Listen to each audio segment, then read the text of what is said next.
Hey, this is Kevin Purcell with another Theotech video where we show you the latest in Bible and church technology, among other things. And today we're going to take a look at the Logos 10 web app.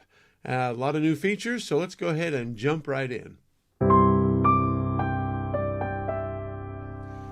You go to app.logos.com and, of course, sign in with your credentials. And you'll see this page that looks just like this. Of course, it looks somewhat familiar if you're used to using the desktop app. You go across the top here and you've got your toolbar over here. Here's the home page, which we're looking at right now. Here is the library, search, the fact book. This is the documents tool.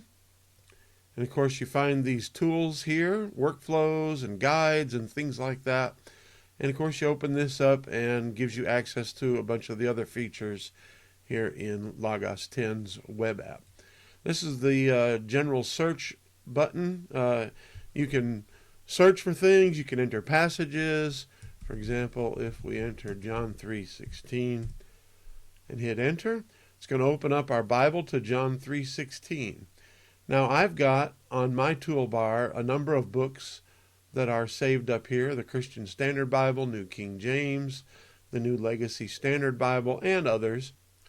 So you can drag things up here, right click on your library button, and that will open it in a panel. It doesn't drag, I just discovered that, like it does in the desktop app. But for example, let's say you're going to be working in this 1st and 2nd Samuel commentary of the New International Version application commentary. So now you could just drag that up here. I don't want to do that, so I'm going to delete it. Now over here in the top right, you see a few other buttons. This is the layouts button, and it can give you different layout options: one full page, 2 column, 3 column, 2 column, and then a 3rd column with 2 items. Anyway, you can see how that works. Now this button just closes everything, and this gives you access to the store. Here is your user menu. Go to your profile or sign out. And then, of course, this gives you access to things like Logos Training, the community forums, your settings, the store. You can download the Logos app for various platforms. So that's the general overall interface. But a lot of you will probably come to this screen right here. So a quick start layout here gives you the access to your study Bible. This is a Bible and a commentary. This has the lectionary. You can do a sermon builder by starting a new sermon here. There's a whole bunch of things, and you can also add things. Use this little plus button up here, and you can add things like workflows and reading plans and other things to it. Down at the bottom here, it's the Explore section, and it just kind of shows you a whole bunch of real interesting things that you might want to discover about your library. So that's the general overall interface of the Logos web app. So now we're going to go ahead and jump in and show you the new features.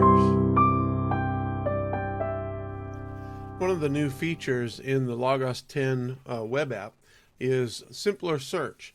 The way to find this, of course, if you can just jump up here to the toolbar and click on the search button, open up a search pane like this. And in the past, if you wanted a little bit more complex search, you might have to type something like person Moses within curly brackets speaker person Jesus. Hit enter, and when you search that way, in the old Logos web app, this would usually work just fine. But now it says, hey, why don't you do it this way instead? Person Moses in speaker Jesus. This is a lot simpler than this. And so it gives you that option. You click it, and it brings back a search. And what this search does is it talks, anytime where Jesus is the speaker and he's talking about Moses, then it'll return information for you. That's a lot simpler than what it used to be. The Logos web app now lets users add their own sermons thanks to the new sermon importing feature in the Logos web app in Logos 10. You can add sermons that you've written in software like Word or Google Docs or something else, and then automatically create slides in the web app. This way you can add them to something like Proclaim or export them to PowerPoint or Keynote. And the web app will do a lot of those features for you, as well as allow you to tag your sermons with Bible links and other things. And so let's show you how you can do that. So we're here at the home page. So we'll go up here and open it up by going down here to the Sermon Manager in this drop-down list. Come over here to the top right side and you'll see these three dots, this little menu, which gives you the import option. And in the import option, you now have a new dialog box. Choose the bottom button here, which says Choose Files. Let's say I wanted to import a bunch of these sermons into Logos. So what you can do is you can select a bunch of them, hit the Upload button, and it's going to start processing all of these sermons one after another. So now that it's finished, we can look at these details and it'll tell you exactly what it did. Hit the Done button, and because of the fact that it is showing only sermons from this year, so I changed this to all, and now I've got all of these sermons plus others that I've imported into this chart. I can select the ones that I did. Notice they're dated already. So for example, this one, this top one over here, you go to the right hand side and you can see all the information that it's automatically added. 3 men and a baby. I can give it, if it's part of a series, a topic, scripture. When I open up that sermon, it's going to show me this scripture. Things will be tagged automatically. And notice it created some slides for you right here, which I can edit. And you can go in and edit these and they'll automatically show up in Proclaim. I mean, you can send them to Proclaim. Or if you want, you could export them to places like PowerPoint or Keynote or something else. So we just showed you how to import multiple sermons into the Sermon Manager feature. But if you also go into the Sermon Builder, there's a new feature that allows you to find some popular quotations for your sermons. So let's open up the Sermon Builder. In order to add popular quotes from your library, from books in your library, you come over here to the right-hand side, look at this little quotation icon, and you can begin to search here. So let's say we want to find something about glory. It'll begin to search and show you some of these options. And if you want, you can drag these over here. The glory of God is all his attributes added together and raised to the nth degree by Lewis Sperry Chafer. And it creates a slide for you, which you can edit, or maybe you don't like the slide, you can delete it, whatever. All right, so let's say we've created a brand new sermon. We haven't titled it yet, but we've got our first main idea. So we highlight it by double-clicking it, and then choose the same icon that we chose over here on the right side, this quotation mark icon, and it is going to automatically populate this pane over here with a search. So we can find that Lewis Sperry Chafer quote, or maybe this A.W. Tozer quote. You can find the source of it. If you want, you can drag it over here. Again, it will create a slide for you. So there's a newly updated feature in the Logos 10 web app called Church History Themes. Church history themes aren't new, but they've been expanded inside the Factbook. This combination of the new data set and the resources that supply the information for the church history themes brings together history and theology to help you better understand those two things in context. So here's how to get use of the church history themes. You're going to open the web app, which we have open here. And then we're going to click on the fact book, which is up here in the toolbar. And of course it automatically opens up a page like the page for Jesus Christ. So after you've opened it, you're going to notice this drop-down box just below our search or entry box here. Click on it and it's going to bring you a list of things, and see this where it says church history theme? We're going to click on that and you get a long list of church history themes, and each one of these shows up different information here in the fact book. So let's click on this one, Controversies over Sin. We can expand that to get the full title.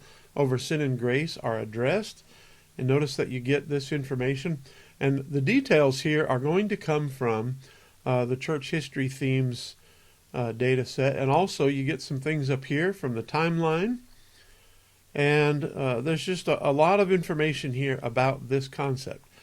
Catholic Reformation begins. So click on each one of these and it'll show you the information that you want to find about each one of the things in this list. Now this is just one way to open the church history themes from this drop-down list.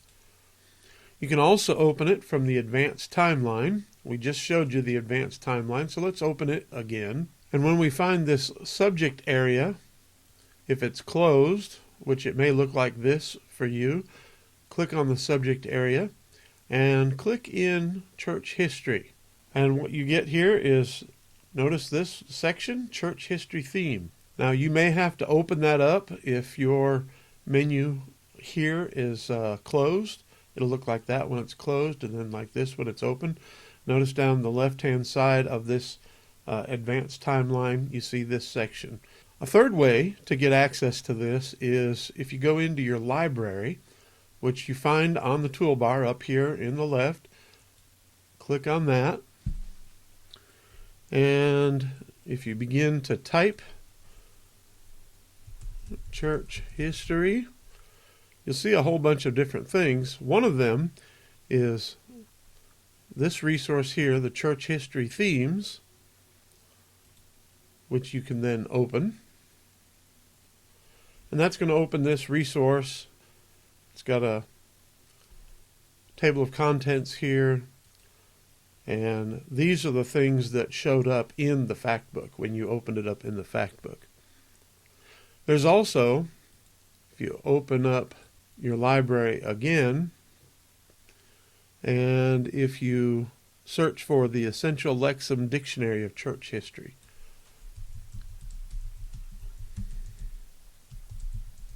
and here it is. So you can open that up as well.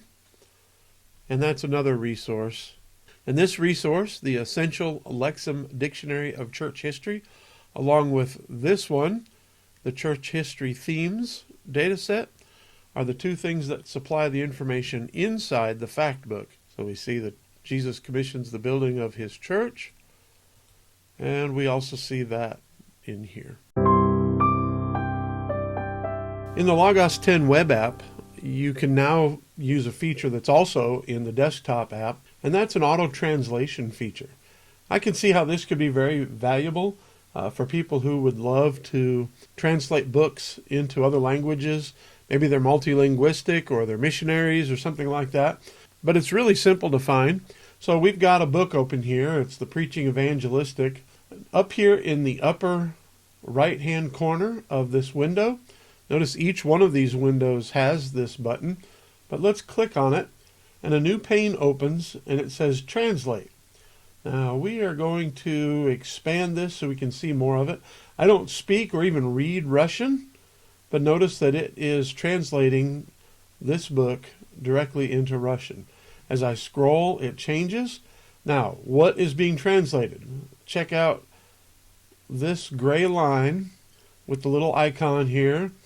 That is the paragraph that is showing over on the right side. So you can choose a different language. In fact, it's got a bunch of them. Let's find French. If you want to translate this into French, you can do so. You can do it with lots of different books. So we can also open up the Bible. And here we've got the CSB. Wouldn't you love to read the CSB in French? So here you can. And it is pretty quick. If you want, you can copy it. Look at this little copy button. Now you hit this more button. It'll give you more of the book in translation. Thanks so much for watching this. I hope you really got something out of it. And if you want to pick up Logos 10, a lot of the features involved in this video, you have to have one of the packages a little bit higher level. So go over to logos.com/Kevin Purcell. Read the link down below to find out how I spell my name. And you can get 5 free books, as well as a discount on Logos 10. If that discount's ended by now, you can get a lot of other things for free, or discounts, or those kinds of things. And that's an affiliate link that helps me out. I'd really appreciate you go checking that out. If you want to read more about the Logos 10 web app or other things related to Logos, go over to theotech.com. Also, kevinpurcell.org goes to the same place. But thanks a lot for watching. Until next time.